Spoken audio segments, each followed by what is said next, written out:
özellikle bugüne kadar tek tek ülkelerin ziyaretleri oldu. Başkanlar düzeyinde de, Dışişleri Bakanları düzeyinde de ziyaretler oldu ama tüm ülkeleri temsil eden Birleşmiş Milletler düzeyinde ilk defa yapılan ziyaretti ve bunun biraz da hani meşruiyet açısından, yani Suriye'ye hükümet olarak tayin edilen diyelim, yani çünkü söylendi, hazırlandığı söylendi birçok ülke tarafından, belirlenmiş kişilerin daha önce geçmişteki sicilleri biliniyor. Yani terörist sicilleri olduğu, üzerlerine ödüllerin konduğu biliniyor. Şimdi bu düzeyde bir ziyaret acaba ne kadar meşruiyet zeminini daha da geniş bir yelpazeye taşımış oluyor?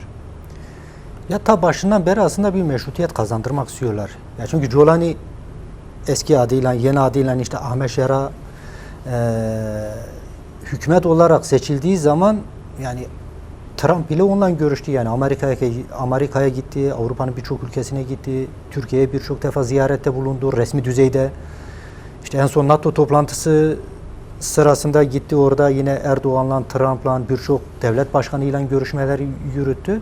Yani bir meşrutiyet zaten sağladılar, yani bu konuda sorun yok. Yani çünkü yani birçok açıklamada uluslararası, özellikle işte yani BM temsilcisi ya da Avrupa Birliği temsilcisi düzeyinde şunlar söylendi. Yani geçmişte olmuş olanlar yani artık geçmişte kaldı. Biz önümüzdeki şeye bakacağız, yani sürece bakacağız.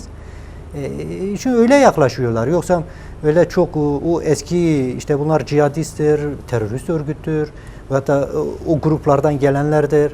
Yani o çok öne çıkmıyor. Yani öne çıkan şey şudur. Yani biz yeniden bir devlet inşa ediyoruz. Bir Suriye inşa ediyoruz. Ve bu inşa edilen Suriye bizim denetimimizdedir. Ve bunu nasıl daha böyle en iyi bir şekilde dizayn ederiz, o temelde yaklaşıyorlar. Yani mesela Guterres'in açıklamalarında, bugünkü işte basın açıklamasında şöyle, yani temel aslında açıklamada şu öne çıkıyor bana göre. Suriye toplumunun bir bütünen bu ülkeyi, devleti sahiplenen bir aidiyet duygusunu yaşaması. Yani demek ki yani onlar da şunu görüyor. Yani halen Suriye içindeki toplumda da kaygılar var.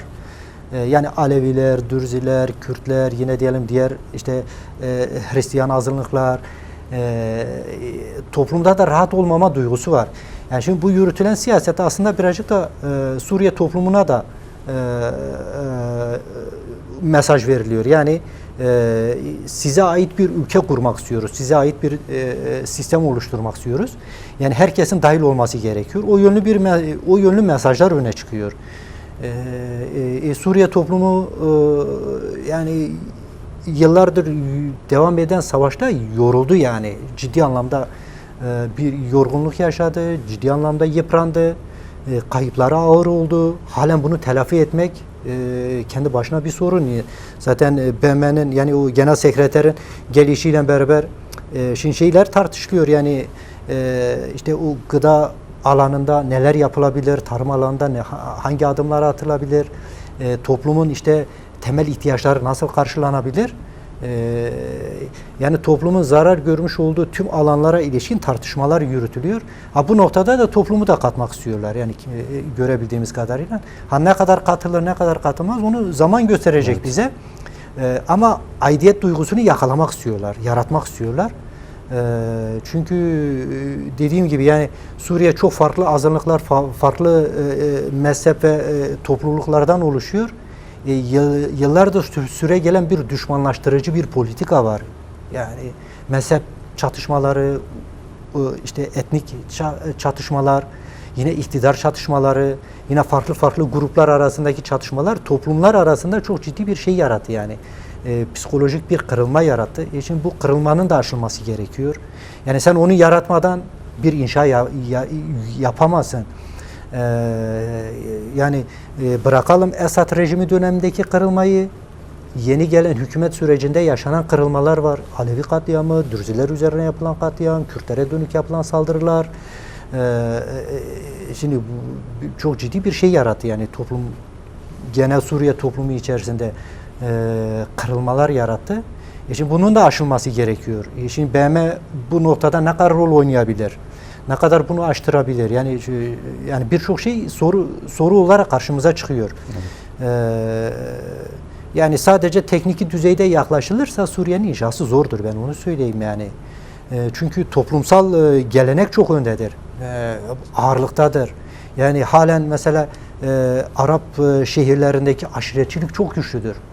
Yani sen sadece bazı tekniki boyutlarla yaklaşıp bunları ikna edemezsin. Yani açlığa mahkum kalabilir ya da bu ciddi fedakarlıklar yapabilir. Ama mesela toplumsal olarak bazı özelliklerinden taviz vermezler. Birçok toplumda bu geçerlidir. Yine toplumların birbirini kabul etmesi, işte Sünninin Alevi, Alevinin Sünni, işte Dürzi'yi kabul etmeleri, işte Kürdün Arap'ı, Arap'ın Kürt'ü kabul etmesi, bu çok ciddi anlamda bir eğitim, çok ciddi anlamda işte diyelim toplumda o psikolojiyi aşacak özel sosyal çalışmaların yürütülmesi, yine diyelim bunun ekonomik ve sosyal altyapısının oluşturulması çok ciddi bir çalışma gerektiriyor. Yoksa sorun sadece bir gıda meselesi, bir sağlık meselesi değil yani Suriye toplumu açısından. Onun için Suriye toplumunun sosyolojisini anlayıp o sosyolojiye denk bir çözümün oluşturulması gerekiyor. Aslında bu noktada tartışacağız. Rojava devrimi aslında bu noktada çok önemli bir örnektir. Yine entegrasyon sürecini engellemeye dönük girişimler mi olarak anlamak gerekiyor? Ve eğer öyleyse yani arkasındaki güçler kim? Çünkü siz belirttiniz ya yani şer'a acele edilmesini talep ediyor veya yani daha pratik olmasını şey yapıyor. Ama bunun yanında provokatif güçler kimlerdir? Kimler bunun arkasında duruyor? Yani aşiretler adıyla hareket eden kesimlere baktığımızda yani birçoğunun aşiretlerle alakası yok. Yani işte Tılberak'tan, Hol, Tılhames, Şeddadi, yani özellikle Hasake çevresi, yine Kamışlu hattında, Derik hattındaki işte aşiret grupları olarak kendilerini ifade edenler, yani birçok aşiret açıklama yaptı. Dediler bunların bizle alakası yok. Özellikle sosyal medya üzerinden çok ciddi bir propaganda yapıp işte yeniden sanki işte Kürt-Arap çatışması başlatmak ve bu yönlü bir savaşı başlatma yönünde bir dil kullanıyorlar. Şimdi bu durum hem işte genel Rojava yöneticileri açısından hem de işte Şam hükümeti açısından yani öyle yani böyle kabul edilir bir durum değil. Yani bildiğimiz kadarıyla yani o en son kurulan çadırlara müdahale etmiş. Yani derler işte Colani aramış, demiş bundan vazgeçin diye uyarmış. Ama ona rağmen birileri yürütmek istiyor. Yani şimdi bazı isimler var. Yani bunların çoğu özellikle bu Hol ve Tılhames ve Şeddadi hattındaki işte bu çadırları kuran bu grupları toplayıp işte bir hava yaratmak isteyenler daha çok Türk devletiyle bağlantılı, MİT'le bağlantılı kişilikler. İşte bunu medya ayağından tutalım. İşte bunun toplumsal örgütlenmesine kadar rol, misyon biçilmiş o bazı Araplar hepsi birebir Türk devleti tarafından eğitilmiş. Şimdiye kadar işte onların yanında çalışma yürütmüş. Hatırlarsanız 2023'te Derezor'da bir savaş süreci vardı. Bir çatışma dönemi oldu. O zaman da işte aşiret grupları, aşiret çocukları diye isimlendiriliyordu ve o zaman Hakan Fidan'ın birçok açıklaması vardı ve diyor, açık söyledi. Yani bu bizim projemizdir, bizim hazırladığımız bir siyasettir ve bunu halen bir provokasyon olarak Suriye'nin işte yeniden inşası sürecinde kullanmak istiyorlar. Bu iki taraf açısından yani Şam ve işte diyelim Rojava açısından yani görülüp fark edilen şeylerdir. Şimdi bu gruplara karşı temkinli olmak da gerekiyor. Uyarısında bulunuyorlar. Yani öyle yani çok böyle toplumda karşılığı yok ama şöylesi bir tehlike var. Yani bir hava yaratılırsa çünkü Suriye'de özellikle Arap toplumu içerisinde o çok tehlikeli bir havadır. Yani o havayla yani birçok kişiyi böyle sürükleyebilir. Niye? Çünkü yani talan bir taraftan, hırsızlık bir taraftan, yine Arap milliyetçiliği, o bağızçılık belli anlamda bir şeyi var, etkisi var. Öylesi bir durum olursa tehlikeli bir şey de oluşabilir. Ha, şu ana kadar öyle çok ciddi bir etkisi olmadı. Bir tehlike olarak veya da bir etki olarak yani böyle karşımıza çıktı. Entegrasyon sürecine ilişkin bir soru daha var. Kısaca eğer değerlendirebilirseniz, yani tartışılıyor tabii. Entegrasyon süreciyle Kuzey Kürdistan ve Türkiye'de yürütülen barış ve demokratik toplum sürecinin paralelliğine ilişkin de bir tartışma var. Yani barış ve demokratik toplum sürecinin ivmelenmesi buradaki entegrasyon sürecini de ivmelendiriyor veya oradaki aksaklıklar buraya da yansıyor biçiminde bazı değerlendirmeler var. Bu gerçekten böyle mi? Yani sahada bunu gözlemlemek mümkün mü? Veya varsa böyle bir paralellik, ne üzerinden yürüyor bu paralellik? Hatırlarsanız en son burada yürüyen çatışmalı durumu durduran Önder Öcalan oldu. Şunu söyledi. Yani dedi, siz bir taraftan işte kuzeyde ya da Türkiye'de bir işte Kürtlerden barışacaksınız ama diğer yandan Rojava'ya saldıracaksınız. Rojava toplumunu katliamla tehdit edeceksiniz. Katliamla yüz yüze getireceksiniz. Yani bu kabul edilemez. Yani o Kuzey Kürdistan'da yürüyen, Türkiye'de yürüyen süreç 4 parça Kürdistan'ı etkiliyor. Hatta ülke dışındaki Kürtleri de etkiliyor. Şimdi buradaki özellikle Suriye'deki şu anda yürüyen entegrasyon sürecini birebir etkiliyor. Niye? Çünkü bu sürecin içerisinde en aktif rol alan uluslararası güçlerden biri Türkiye'dir. Bu sürecin entegrasyon diye söylenen süreci, şimdi birebir muhatabı aslında buradaki Kürt kazanımları ve Kürt siyasetidir. Yani belki direkt olmasa bile dolaylı olarak bu işin muhatabı gene Türk devletidir. Yani aslında biraz şöyle de oldu, yani entegrasyonu barış ve demokratik toplum sürecine bağlayan Türkiye oldu. Yani eğer Rojava'da işte Kase'de kendini feshetmezse PKK'nın feshi ilerlemez veya o süreç ilerlemez diyen Türkiye oldu. Bu anlamıyla direkt Türkiye'nin de bağlantısı vardır herhalde. Tabii yani hatta en son birkaç hafta önceydi Hakan Fidan'ın açıklaması vardı. Diyordu, biz entegrasyon sürecini yakından takip ediyoruz. Şu ana kadar öyle çok olumsuz bir durum yok. Yani planlandığı gibi ilerliyor. Çünkü biraz önce de söyledim, yani şimdi Şam'ın öyle çok iradesi olan bir şeyi yok, yapılanması yok yani hükümet olarak. Türk devletinin çok ciddi bir etkisi var. Planlamalarını, politikalarını onlar belirliyor. Evet. Şimdi entegrasyon sürecinde de yani birebir etkileyen, yürüten yine Türk devletinin etkisidir. Onun için yani demokratik barış ve toplum süreciyle entegrasyon süreci, yani Suriye'de yürüyen entegrasyon süreci birbirinden kopuk değildir. Evet. Yani birbiriyle birebir bağlantılıdır. Evet. Genel Kürt siyaseti öyle birbirinden kopuk değil. Yani o yönüyle de bakarsak yani birbirinden ayrıştırmak zaten kendi başına bu süreci boşa çıkarmak olur. Evet. Son olarak bir konuyu az önce belirttiğiniz bir husus vardı aslında. Yani entegrasyon süreci içerisinde KSD ve demokratik özerk yönetimin, yani entegrasyon sürecinin sonuçlanmasıyla beraber bir de hız verilmesiyle beraber KSD ve özerk yönetimin de mevcudiyetleri tartışmalı şu anda. Yani bir fesih olacak mı? Olacaksa ne şekilde olacak? Çünkü entegrasyonun tamamlanması bu sürece doğru evrilmeye götürecek.